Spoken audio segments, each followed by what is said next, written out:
Welcome to the Resistance.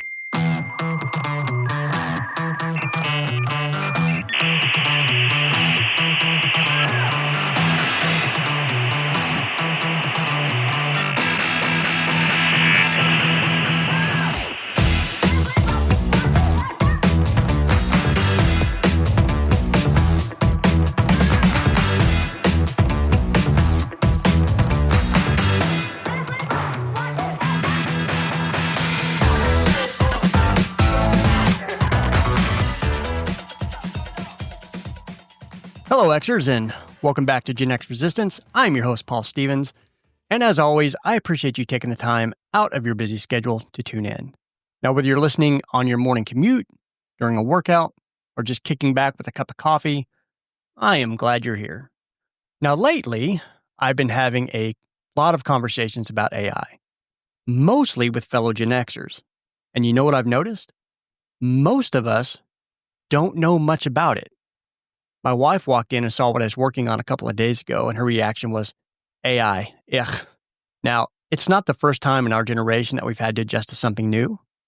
We had to figure out the internet on our own, adapt to smartphones, navigate the chaos of social media, and now AI is the next big thing. And here we are again, standing at the crossroads. But here's the problem. A lot of people are afraid of AI, and that should be expected. Every time a new technology rolls out, the fear-mongering follows. For example, people would think when the television came out that it would damage your eyes or make your children lazy. Now we can put it on any mobile device and take it anywhere. Now making everyone lazy. And now it's AI's turn in the hot seat. Now some say it's Skynet. Others think it's just another Silicon Valley money grab. And there are some real concerns. But here's the truth. AI isn't coming, it's already here. Now, AI can create videos, podcasts, voiceovers without an actual person behind the mic or the camera. Now, none of those will have a soul, and I don't believe that it will ever take the place of a living, breathing person. If you've ever watched any of the videos on YouTube, you can almost immediately tell which ones are AI generated.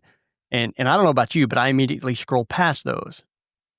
Now, what I use it for in my podcasting is for research, show notes, developing SEO titles, which stands for search engine optimization, and other production help. It saves me a lot of time, but it can do so much more. Now, before we get into this, let me be clear. I am not an AI expert. I'm not some Silicon Valley guru or a programmer sitting in a dark room coding the future. I'm just a Gen Xer just like you, trying to figure out how I can make this tech work for me instead of against me. I'm learning as I go, and that's exactly why I wanted to have this conversation, because if I can start figuring this out, so can you. So I asked ChatGPT, what are the top 10 things that AI can do? And here's what it told me. Number 1, automate repetitive tasks. AI can handle scheduling, emails, routine work. Number 2, generate and enhance content. Write articles, scripts, resumes, SEO optimized copy. Now, on this, I would say be careful just letting it write or script everything out for you. I mean, you don't want it to take away from your creative voice, but it can enhance those things for sure. Number 3, analyze and interpret data. Spot trends in business, finance, and healthcare. I have used this to summarize transcripts from YouTube to get the main points from a specific video that had a large amount of volume to it, and it summarized the data down into points for me. Number 4, provide personal recommendations. Think Netflix, Spotify, Amazon. AI curates content for you. Number 5, improve customer support. Chatbots and virtual assistants handle inquiries 24 hours a day, 7 days a week. Enhances security and fraud detection. Detects fraud and cyber threats in real time. Number 7, recognize images, speech, and text, powering facial recognition, voice assistance, and real-time translation. Number 8, optimize and automate workflows, streamline processes in business and logistics. Number 9, assist in medical diagnoses and drug discoveries. AI can help doctors detect diseases faster. And 10, enable autonomous technology, self-driving cars, drones, smart home automation. But let's break it down into some real-world uses. I want to cut through some of the noise and give you a quick breakdown of what AI actually is and why it's not the Terminator, and most importantly, how we, the most adaptable generation, can use it to our advantage. All right, so let's get to it. So let's start with what AI is and what AI isn't. It's not some rogue machine plotting world domination. It's not going to wake up tomorrow and decide that it doesn't need us anymore. AI is a tool. It doesn't think like we do. It doesn't have an agenda. It's not going to hunt you down for failing to pass a CAPTCHA test. What it will do is make your life a hell of a lot easier if you use it right. So let's talk about some real life situations where AI can actually help you. I remember the days of drowning in emails. I used to be in the corporate world, and this happened a lot. Emails, phone calls, back-to-back meetings. Keeping up felt like a full-time job all by itself. Well, AI can change all of that. You're running late for a meeting, trying to remember what you were supposed to discuss, and your inbox is overflowing with unread emails. Well, AI tools like ChatGPT, Grok, Microsoft Copilot can summarize emails in seconds, flag important ones, and even draft responses for you.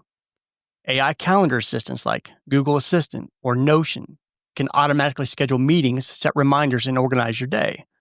It's like having a personal assistant, kind of like that lady on the phone, and I'm not going to say her name because she will respond.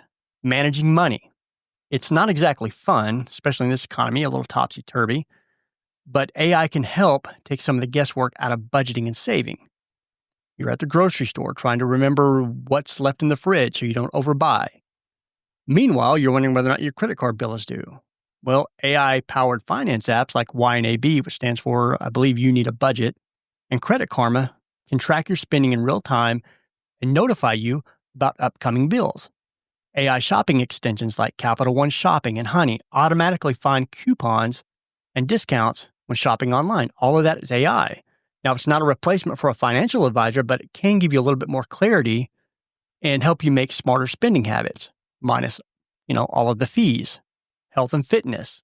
Look, we are at that age, we're Gen X, we're not getting any younger, where we can't ignore our health. And AI can help us stay on track without living at the gym. You want to work out, but you're not sure what exercises to do. Or maybe you're trying to eat healthier, but you don't want to spend hours meal prepping. Well, AI fitness apps like Fitbod and MyFitnessPal create customized workout plans based on your goals. AI nutrition apps can suggest meals based on what you have in your fridge so you don't waste food or time, kind of like having a personal trainer or nutritionist. AI for learning and entertainment. We all love a good movie and a good book. Trying to find one, well, that's another story. You've scrolled through Netflix for 1,000,000 times and still can't decide, and you end up watching something from 10 years ago. Well, AI-powered recommendation engines like RealGood and ChatGPT can suggest movies and books and music and tailor those things to your taste. No more doom scrolling. You can actually find what you like thanks to AI. AI for side hustles and business. AI is not just for personal use. Actually help you make money. Now, whether it's a side hustle or small business or even just being more efficient at your job, AI can be a game changer. Let's say you run a small business or a side hustle and you're spending way too much time on social media posts, emails, or editing content. AI can help write marketing emails, automate social media content, can even edit videos, generate business ideas. AI tools like Grammarly, Jasper, and Canva can help you create better content faster. I use Grammarly and Canva on a regular basis. Grammarly because I'm a terrible writer, and Canva, I use that to make all of my content art, all of my podcast cover art. It's like hiring an entire team without having to pay the salaries. So what's the takeaway? AI is not the enemy. It's not Skynet. It's a tool. It's like every other piece of technology that we've adapted to. We do have a choice, though, that is learn it or get left behind. So start small. Try using AI for one thing, whether that's managing your schedule, organizing your finances, or just finding a good movie. You might be surprised how much easier life gets. All right, that's it for me today. Are you using AI already? Are you still skeptical? Hit me up with your thoughts at genxresistance@gmail.com or send me a message from the link in the show notes. And as always, stay rad, my friends. I'll see you next time.